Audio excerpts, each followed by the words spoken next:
ఏపీలో ఎన్నికలకు ముందు మీసాలు మెలేసి తొడలు కొట్టిన ఆ నేత ఫలితాల తర్వాత పతా లేకుండా పోయారు. చంద్రబాబుతో పాటు పవన్ పై విరుచుకుపడిన ఆ ఫైర్ బ్రాండ్ నేత సడన్ గా సైలెంట్ అయిపోయారు. ఫలితాలు వచ్చిన రోజు నుంచి ఆయన అజ్ఞాతంలోకి వెళ్లిపోవటం అక్కడ హాట్ టాపిక్ గా మారింది. 10 ఏళ్లు ఎమ్మెల్యేగా 2.5 ఏళ్లు మంత్రిగా పనిచేసిన ఆ సార్ ఇప్పుడు ఇంతకాలము తనకు అండగా ఉన్న అనుచరులకు కూడా అందుబాటులో లేరట. ఇంతకీ ఎవరా నేత? ప్రస్తుతం ఆయన ఏం చేస్తున్నారు?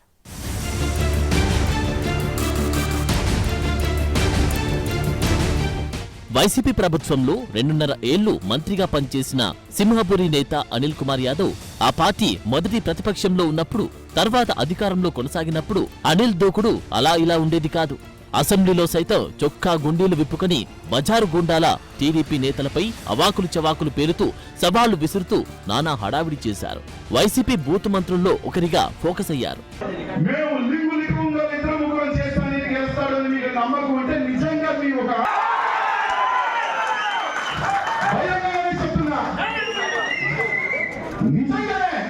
నన్ను ఓడించాలి అని మీరు నిజంగా గుండెల్లో పెట్టుకొని రాత్రిలో ముందు తాగేలా చెప్పడం, నిజంగానే మీ ఒంట్లో చావుంటే నిజంగానే నా ఎదురుచి కొట్టాలంటే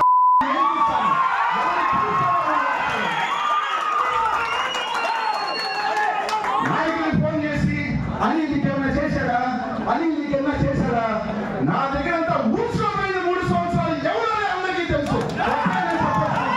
అనిల్ కుమార్ యాదవ్ అనూహ్యంగా రాజకీయాల్లోకి వచ్చిన నేత. తన చిన్నాన్న మరణంతో ఆయన రాజకీయ వారసుడిగా పాలిటిక్స్ లోకి వచ్చారు. అప్పట్లో ఆనం ఫ్యామిలీ ఆశీస్సులతో నెల్లూరు కార్పొరేటర్ గా గెలిచారు. నెల్లూరు సిటీ రాజకీయాల్లో మొదటి నుంచి రెడ్డి సామాజిక వర్గం పెత్తనమే నడిచేది. 1972 నుంచి అక్కడ వారిదే ఆధిపత్యం. అయితే 2014, 2019 ఎన్నికల్లో సీన్ మారింది. వైసీపీ నుంచి బీసీ వర్గానికి చెందిన అనిల్ కుమార్ యాదవ్ 2 సార్లు ఎమ్మెల్యేగా గెలిచారు. వైసీపీ హయాంలో మొదటి టర్మ్ మంత్రిగా పనిచేశారు.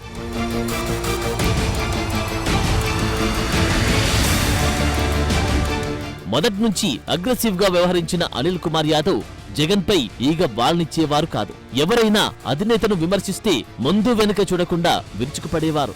అన్నకు నమ్మిన బంటునంటూ ప్రచారం చేసుకున్నారు. ఆ దూకుడుతోనే జగన్ దగ్గర మంచి మార్కులు కొట్టేసి జిల్లాలో సీనియర్ నేతలు కీలకంగా ఉన్నప్పటికీ జగన్ క్యాబినెట్ లో స్థానం దక్కించుకోగలిగారు. మంత్రిగా బాధ్యతలు చేపట్టిన తర్వాత ఆయన ధోరణి పూర్తిగా మారిందని ఆయన సన్నిహితులు చెప్తుంటారు.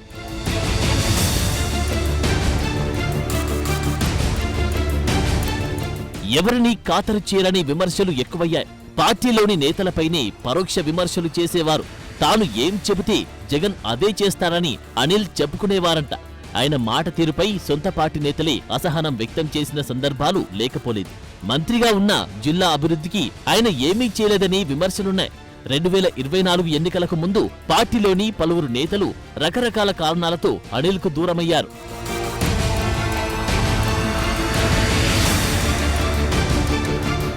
అయినా బీసీ సామాజిక వర్గం యూత్ లో మంచి ఫాలోయింగ్ ఉండడంతో జగన్ కూడా అనిల్ ని బానే ప్రోత్సహించారు. మంత్రిగా ఉన్నప్పుడు నెల్లూరు జిల్లాలో పరిధులు దాటి ఓవర్ యాక్షన్ చేసిన ఆయన ఒక రకంగా చెప్పాలంటే తన గొయ్యి తానే తవ్వుకున్నారంటున్నారు. నెల్లూరు సిటీ ఎమ్మెల్యేగా 2 సార్లు పనిచేసిన అనిల్ సొంత పార్టీలోని అందరికీ శత్రువయ్యారు. తన తర్వాత జిల్లా నుంచి మంత్రి పదవి దక్కించుకున్న కాకాని గోవర్ధన్ రెడ్డితో విభేదాలు, ప్రస్తుత టీడీపీ నెల్లూరు ఎంపీ వేమిరెడ్డి ప్రభాకర్ రెడ్డి వైసీపీలో ఉన్నప్పుడు ఆయనతో గ్యాప్ వంటివి మూడోసారి అనిల్ కు నెల్లూరు సిటీ టికెట్ దక్కకుండా చేశాయి.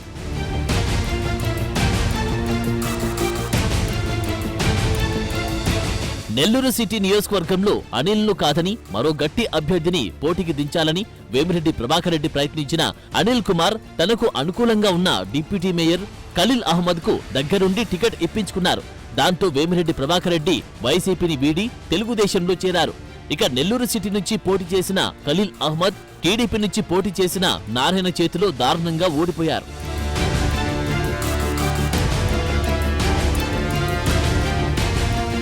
అసలు టికెట్ల కేటాయింపు సమయంలోనే అనిల్ కు టికెట్ రాదనే ప్రచారం జోరుగా సాగింది. అయితే అంత సీన్ లేదు. తనను ఎవ్వరూ అడ్డుకోలేరని అనిల్ ఘాటుగా రియాక్ట్ అయ్యారు.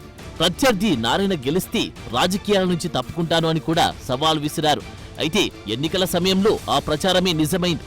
జగన్ ఆదేశాలతో ఆయన నరసరావుపేట నుంచి ఎంపీగా పోటీ చేసి ఘోర పరాజయం పాలయ్యారు.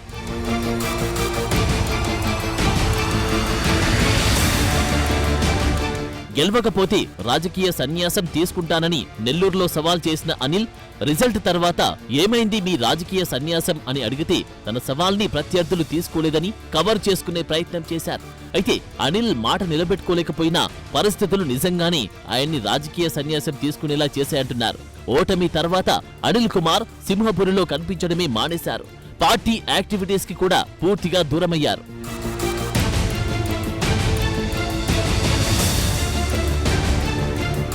ఏమైపోయారా అని ఆరా తీస్తే ఆయన నెల్లూరు నుంచి చెన్నైకి ఫ్యామిలీని షిఫ్ట్ చేశారని తెలిసింది. అక్కడ ఆయనకి కొన్ని బిజినెస్లు ఉన్నాయంట. హైదరాబాద్లో కూడా వ్యాపారాలు ఉన్నాయని వాటిని ఫుల్ టైం చూసుకుంటున్నారని చెబుతున్నారు. అప్పుడప్పుడు నెల్లూరుకు వస్తున్న తన సన్నిహితులతో మాట్లాడి చాటుగా వెళ్లిపోతున్నారు తప్ప పెద్దగా బయటకు ప్రొజెక్ట్ కావడం లేదంటున్నారు. ఈ వ్యవహారమంతా చూస్తూ మా Anil bro political career close అయిందని, రాజకీయ సన్యాసం తీసేసుకున్నారని సింహపూర్లోని ఆయన పాత అనుచరులు ప్రచారం చేస్తున్నారు.